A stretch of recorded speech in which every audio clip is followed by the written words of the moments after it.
Jalannya sebuah perusahaan, dalam hal ini PT, atau perseroan terbatas, tidak akan pernah lepas dari aspek hukum.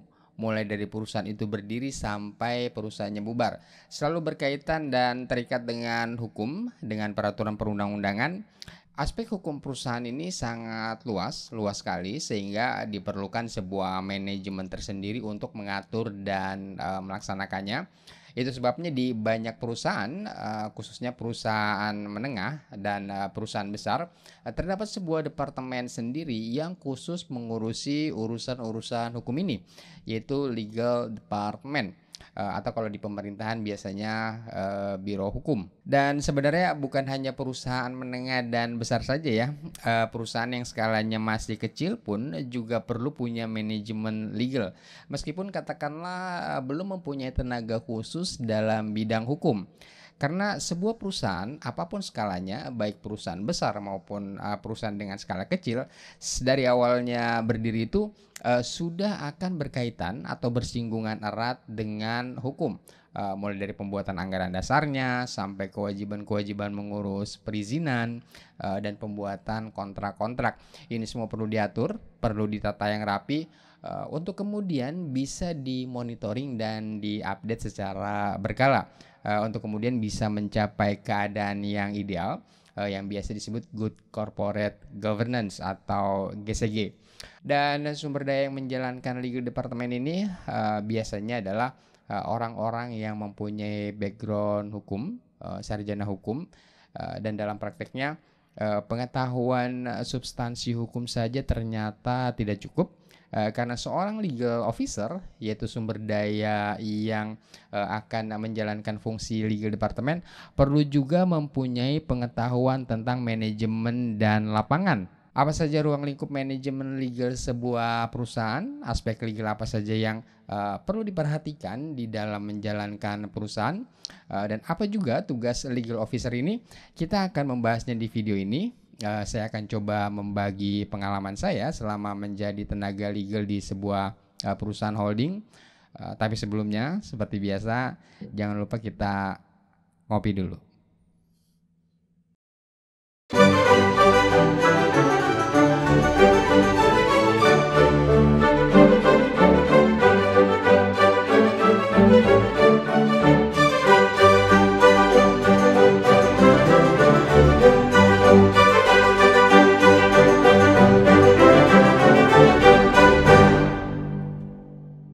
Dalam praktek biasanya penanganan manajemen legal ini berbeda di antara perusahaan-perusahaan ya, baik itu perusahaan dengan skala kecil, perusahaan menengah maupun perusahaan besar.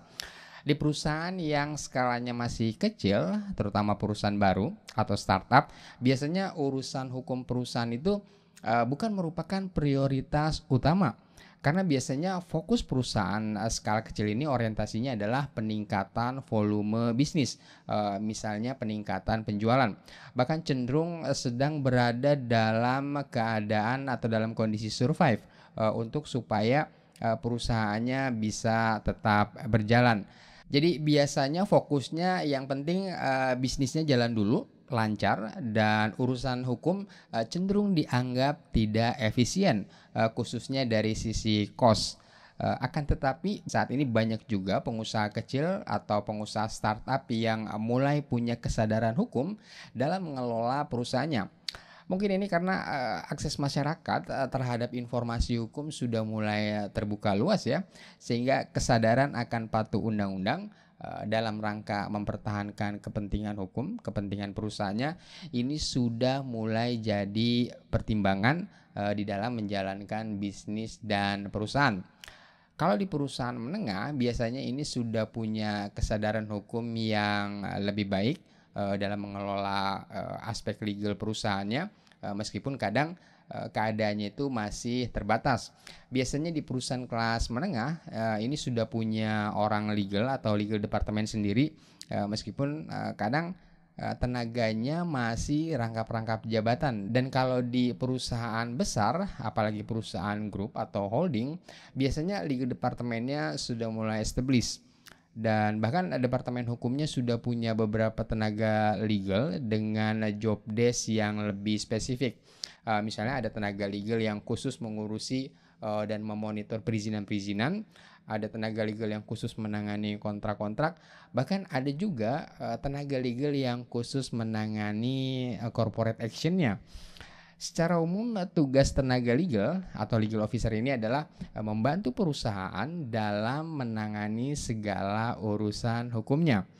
Oke, berikut adalah beberapa aspek legal yang perlu mendapat perhatian dalam menjalankan perusahaan dan sekaligus yang merupakan ruang lingkup tugas atau pekerjaan dari tenaga legal atau legal officer.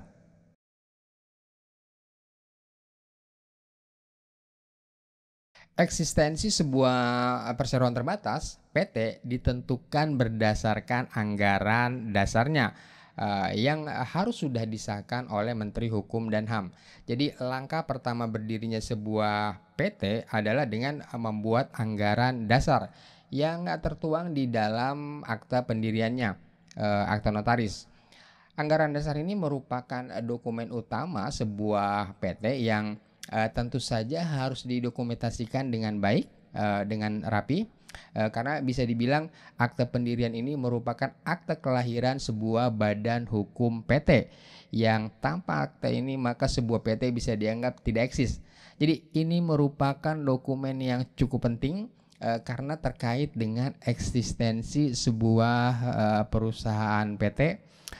Dalam perjalanannya nanti, ketika misalnya perusahaan akan melakukan tindakan-tindakan hukum korporasi atau corporate action, seperti misalnya melakukan perubahan modal atau melakukan penggantian direktur, maka anggaran dasar dalam akta pendirian ini harus dirubah juga berdasarkan rapat umum pemegang saham atau RUPS, dan perubahannya dilakukan dengan akte notaris lagi. Dan inilah tugas pertama seorang legal officer dalam manajemen legal perusahaan, mengelola anggaran dasar atau akte pendirian perusahaan. Perusahaan yang baik tentu saja harus mempunyai catatan kronologis yang lengkap mengenai akte pendirian atau anggaran dasar perusahaan ini, mulai dari akte pendiriannya itu pertama kali dibuat, beserta catatan-catatan kronologi perubahan-perubahannya, tahun kapan perusahaan melakukan perubahan modal, dan tahun kapan perusahaan melakukan penggantian direkturnya. Kalau perubahan-perubahan anggaran dasar ini didokumentasikan secara rapi, secara lengkap, tersusun secara kronologis, maka segala tindakan hukum perusahaan dan perubahan-perubahannya bisa dilacak dengan cepat manakala perusahaan membutuhkannya untuk kepentingan-kepentingan tertentu misalnya. Perubahan-perubahan akta perusahaan tadi sesuai Undang-Undang PT harus dilakukan berdasarkan rapat umum pemegang saham atau RUPS. Dan ketika melakukan RUPS, maka ini juga harus didokumentasikan, mulai dari undangan RUPS-nya, berita acaranya, minuta RUPS-nya yang dibuat oleh notaris, sampai pengesahan perubahan akta tersebut oleh Kementerian Hukum dan HAM. Ini juga perlu didokumentasikan dengan cukup rapi dan lengkap. Selain mendokumentasikan secara legal tindakan-tindakan tadi, RUPS dan perubahan akta perusahaan, legal officer juga umumnya terlibat aktif dalam tindakan-tindakan hukum perusahaan lainnya, seperti misalnya ketika perusahaan akan melakukan merger, atau ketika perusahaan akan mengakuisisi perusahaan lain, atau ketika perusahaan akan melakukan penawaran umum initial public offering IPO dalam rangka go public. Di sini peran legal officer sangat penting, sangat dibutuhkan. Dalam proses persiapan biasanya legal officer akan menyiapkan dokumen-dokumennya, misalnya membantu konsultan hukum eksternal untuk melakukan legal due diligence.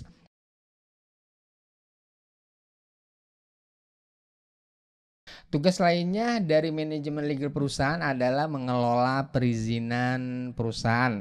Pengelolaan ini meliputi pembuatan daftar lengkap perizinan, memperoleh perizinan, dan melakukan monitoring dari perizinan-perizinan itu.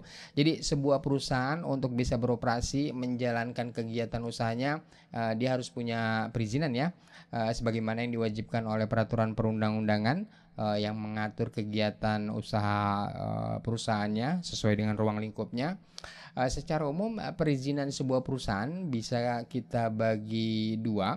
Ada perizinan yang sifatnya umum dan ada juga perizinan khusus. Perizinan umum ini maksudnya umum yang hampir semua perusahaan apapun ruang lingkup kegiatannya harus punya. Misalnya NIB atau ada juga surat keterangan domisili perusahaan, bisa juga NPWP atau perizinan-perizinan standar lainnya. Sedangkan perizinan khusus yaitu perizinan yang wajib dimiliki perusahaan sesuai dengan ruang lingkup kegiatan usahanya. Misalnya perusahaan tambang wajib punya IUP atau izin usaha pertambangan supaya bisa operasional. Begitu juga dengan perusahaan jasa konstruksi harus punya surat izin usaha jasa konstruksi SUJK untuk bisa menjalankan kegiatan usahanya. Jadi khusus sifatnya hanya wajib untuk perusahaan tertentu sesuai dengan ruang lingkup kegiatan usahanya. Untuk mengelola perizinan perusahaan ini tentunya seorang legal officer harus tahu dulu perizinan-perizinan apa saja yang wajib dimiliki oleh perusahaannya. Jadi seorang legal officer harus punya daftar lengkap mengenai perizinan-perizinan yang diperlukan perusahaan. Dan daftar lengkap perizinan ini bisa disusun dengan mempelajari terlebih dahulu peraturan-peraturan yang terkait dengan bidang usaha perusahaannya. Nah, nanti dari daftar lengkap ini yang menjadi pegangan untuk legal officer ini melengkapi satu persatu perizinan yang diperlukan. Berdasarkan daftar perizinan ini, seorang legal officer kemudian mengajukan izin-izin yang diperlukan ke instansi pemerintahan yang berwenang. Oh ya, di dalam daftar lengkap perizinan ini juga nanti dimasukkan dokumen-dokumen khusus yang sifatnya pelaporan ke instansi tertentu. Misalnya WLTK atau wajib lapor ketenagakerjaan. Ini bukan izin tapi bentuknya pelaporan wajib setiap perusahaan dan penting karena merupakan syarat untuk mengajukan pengesahan peraturan perusahaan.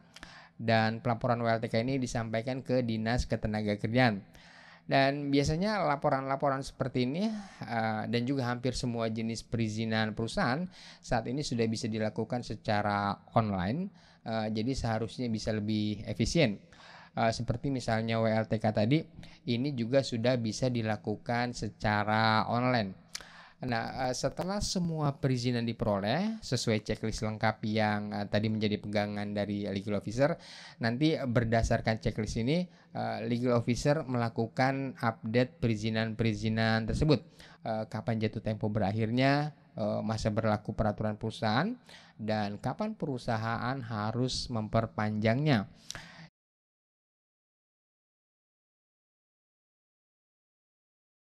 Kontrak atau perjanjian yang dibuat perusahaan merupakan alat bukti hukum bahwa perusahaan sudah mengikatkan diri secara hukum dengan pihak lain.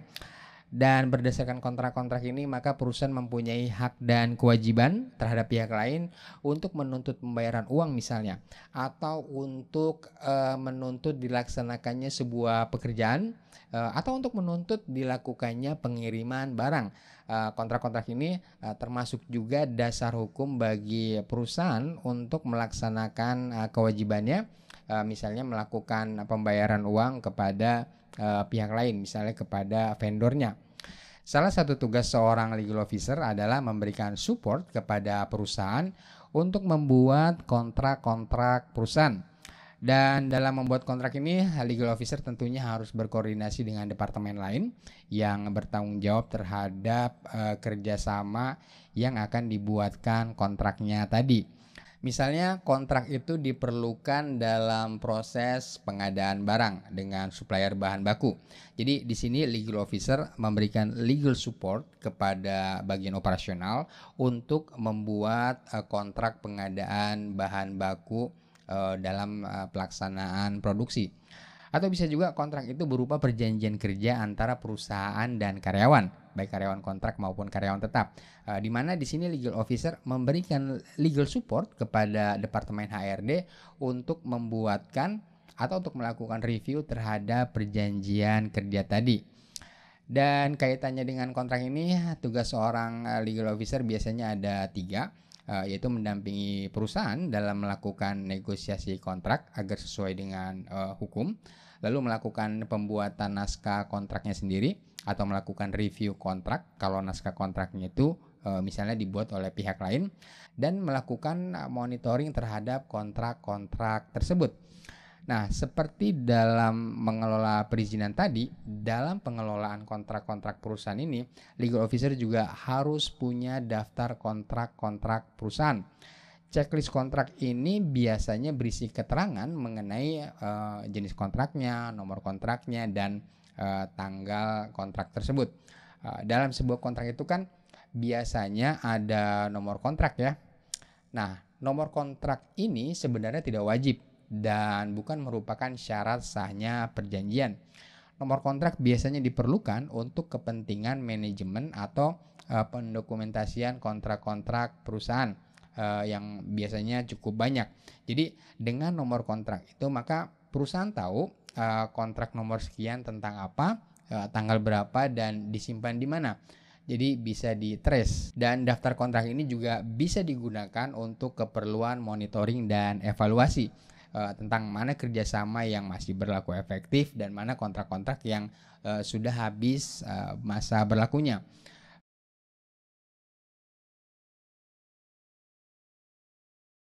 Aset perusahaan baik berupa benda bergerak maupun benda tidak bergerak, termasuk benda yang sifatnya tangible atau kasat mata maupun yang bersifat intangible, merupakan harta kekayaan perusahaan yang mencerminkan nilai dari perusahaan tersebut. Perusahaan yang baik tentunya harus punya manajemen aset yang rapi ya, yang punya daftar aset lengkap, sehingga perusahaan tahu persis berapa nilai total dari kekayaannya dari aset-aset tadi. Nah, manajemen aset yang rapi ini tentunya perlu juga disupport oleh dokumen legal mengenai kepemilikan asetnya, sehingga secara hukum perusahaan bisa mengkonfirmasi dengan pasti, dengan yakin, dan bisa membuktikan bahwa aset-aset tersebut memang milik perusahaan.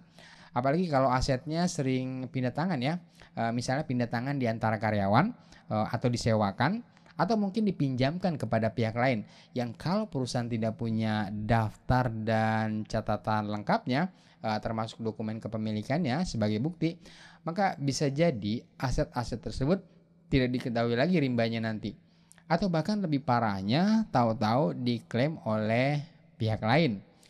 Aset-aset perusahaan ini yang umum misalnya tanah dan bangunan, atau bisa juga kendaraan atau perlengkapan kantor, peralatan produksi, atau bisa juga aset-aset yang bersifat intangible. Misalnya hak kekayaan intelektual seperti merek atau hak cipta, atau mungkin desain industri, atau bisa juga rahasia dagang. Nah, daftar lengkap aset-aset perusahaan tersebut tentunya perlu disupport oleh dokumen kepemilikan asetnya. Oh ya, untuk daftar lengkap asetnya sendiri bisa dibuat oleh departemen lain atau oleh bagian lain di manajemen perusahaan, misalnya oleh bagian procurement. Sementara legal officer memberikan legal support kepada procurement dalam melengkapi dokumen kepemilikan asetnya. Misalnya untuk aset tanah dan bangunan ini disupport dengan sertifikat tanah atau surat-surat tanah lainnya kalau tanahnya non sertifikat. Untuk kendaraan ini disupport dengan dokumen BPKB, begitu juga dengan aset-aset lain seperti peralatan produksi atau peralatan kantor. Ini bisa disupport dengan dokumen kepemilikan lainnya, atau kalau tidak ada dokumen kepemilikan khususnya, minimal bisa disupport dengan dokumen pembelian barang-barang tersebut. Oh ya, untuk aset hak kekayaan intelektual, misalnya merek produk barang yang diproduksi oleh perusahaan, ini harus didaftarkan lebih dulu di Kementerian Hukum dan HAM. Nah, sertifikat merek sebagai hasil pendaftarannya inilah yang nanti jadi bukti kepemilikan aset mereknya.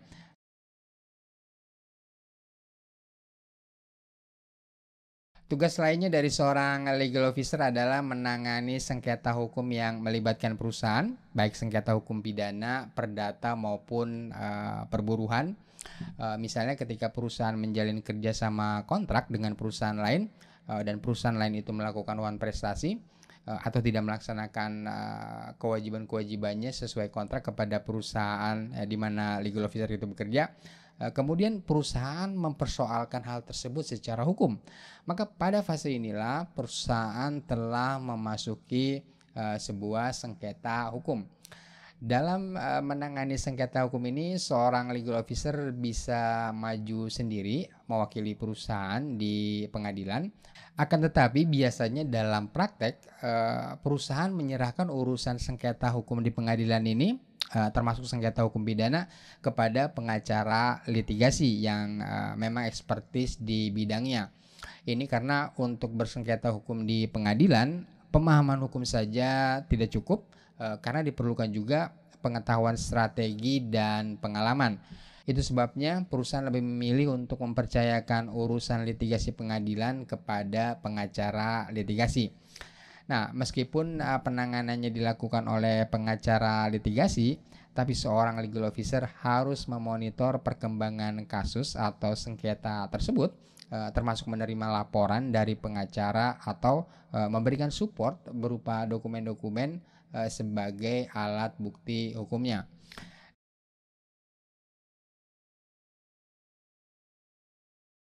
Terakhir, tugas seorang legal officer adalah melakukan updating terhadap regulasi-regulasi baru yang dikeluarkan oleh pemerintah. Ini penting juga, terutama terhadap regulasi-regulasi yang punya dampak langsung terhadap jalannya usaha perusahaan. Jadi kalau ada peraturan baru atau misalnya ada perubahan-perubahan peraturan dan itu bisa mempengaruhi jalannya usaha perusahaan, maka seorang legal officer harus mempelajari dan memahaminya, kemudian memberikan laporan dan masukannya kepada direksi. Misalnya dengan disahkannya Omnibus Law Undang-Undang Cipta Kerja kemarin, di mana banyak sekali pasal-pasal dari peraturan yang terdampak, yang ketentuan-ketentuannya dirubah, dicabut dan ditambah. Ini tentu akan mempengaruhi perusahaan, dan dengan perubahan tersebut tentunya seorang legal officer perlu memberikan penjelasan dan masukan kepada direktur perusahaan untuk melakukan langkah-langkah adaptif yang diperlukan perusahaan. Nah, demikian Sobat Legal Access, informasi yang singkat dan padat mengenai manajemen legal perusahaan dan legal officer ini kami sampaikan. Semoga informasi yang singkat ini bermanfaat dan berguna ya bagi Anda, baik sebagai seorang legal officer ataupun pemilik perusahaan di dalam mengelola aspek legal perusahaan Anda. Salam.